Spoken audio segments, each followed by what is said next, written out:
everyone, and welcome to another Sims video. What day is it? It's Thursday night. Anyway, welcome to a little dive into my fandom brain, I guess. Today is June 30th. It is Thursday night, and that means Critical Role Campaign 3 is coming back from its month hiatus. And I say hiatus because technically there was stuff. The Critical Role wasn't on hiatus, but like this campaign was, because they did like a 1 month thing for it's fine. But I wanted to let you know that recently, over the panoramic, I have become kind of obsessed with Critical Role. I'll let you know, this is my first like campaign that I'm able to keep up with. I know a lot of people say, oh, you gotta watch campaign 1. My thing for campaign 1 is I know that they started filming it like 3 years into that campaign, so I feel like we've missed a lot, and I think that will always just drive me crazy because I'm just like, you just want to know.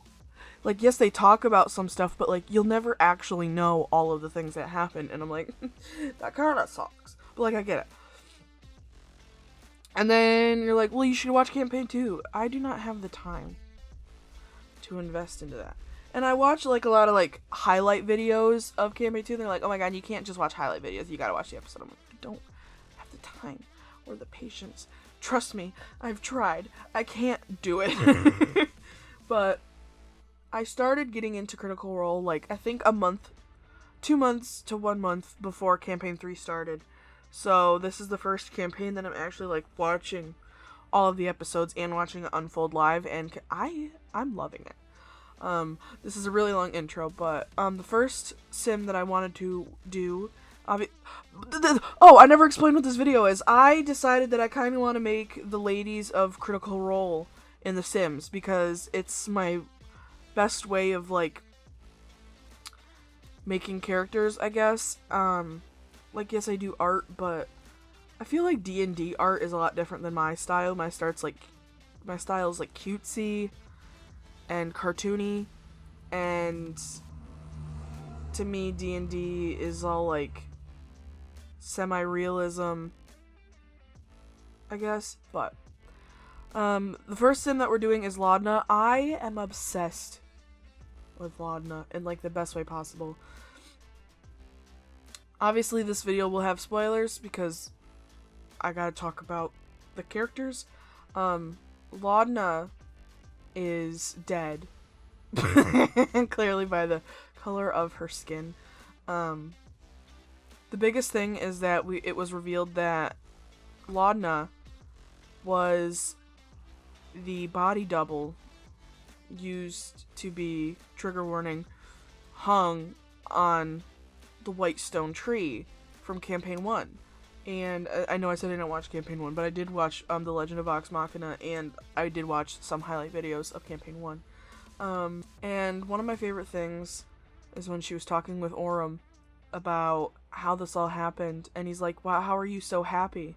And her response was just one of the most beautiful things ever said, is the worst thing that could happen to me already has. And I was like gobsmacked when she said that. And I do have to say, Marisha is doing really good on this character, because it's just so crazy, because you had like pretty laid back Keyleth. Well, I don't really know too much about Keyleth, but Bo was pretty laid back, and then you've got this theatrical Laudna. Up next we have Imogen. Imogen, basically for all of the 3 of these, I kind of tried to match the character art as much as I possibly could. Obviously there's limitations due to stuff in the game or custom content that I could and couldn't find, because I couldn't like match their costumes completely, as you saw with Laudna. You'll see it with all 3 of the ones that I do, is that I make one outfit, and then I eventually, after making all 3, went back and changed it up. And it may not look that way here, but it is what I did, because like what I did was I cut the ending off and then spliced up each part of me remaking someone's character to go right after their first attempt, so that it wasn't just like weirdly long and confusing, I guess. But Imogen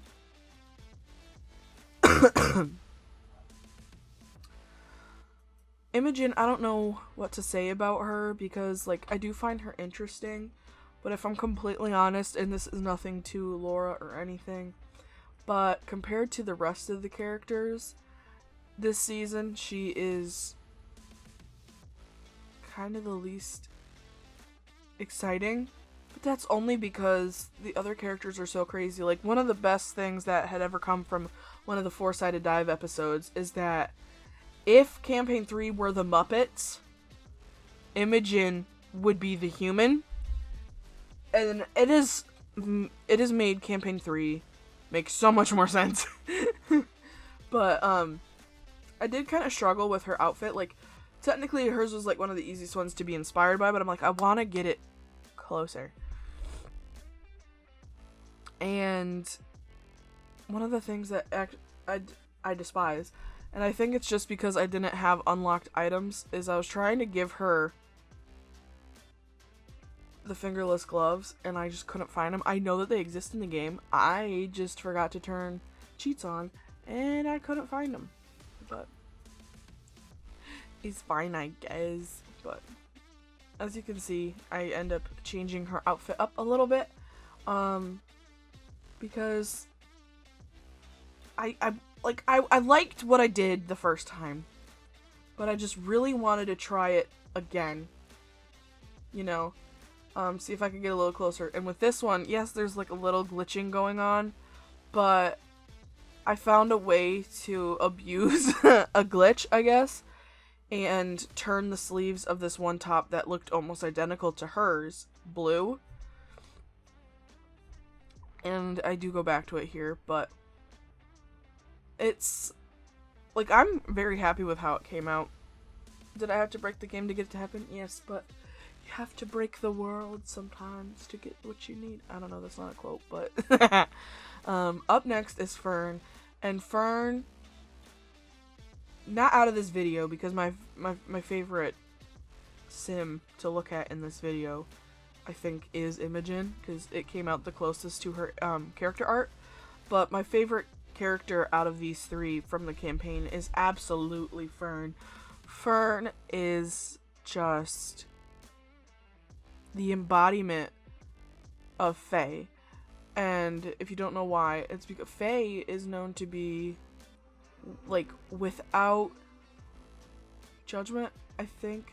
I'm not sure if I'm phrasing this right, but, like, without consequence. Very, like, loves to trick people. Morally gray, I guess, would be the best way to say this. And Ashley just plays her with such utter chaos that I love it so much. And Fern is the one that I had to go searching the most for when it came to custom content. Because the other two, Laudna, I just basically used the Realm of Magic clothing. And Imogen, I already had that kind of clothing in my library. Fern, I had to get the satyr, like, fawn feet and legs and horns. If you'd like a link to them, let me know, and if you do, I'll link them. I think I'll just edit the bio. I think I can do that. I don't know. I don't know much about YouTube, but I will have to say that I had the hardest time trying to make her outfit, though, which is why I said that she's not my favorite out of this video, but she is my favorite character, is because Fern has this gorgeous, really long, flowy green dress, and I didn't really have much similar to that.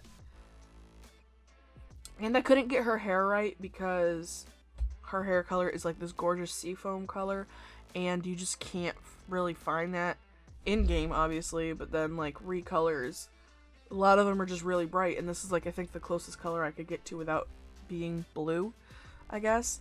So I ended up, like, changing her outfit out a little bit. I know that her color scheme is more like pinks and seafoam greens, but like I just couldn't get that, so I ended up going more lime, and I'm like, it's not that bad, but I really kind of like how it came out. Am I kind of disappointed? A little bit, but it's okay. Also, one last thing. You're welcome. Bye.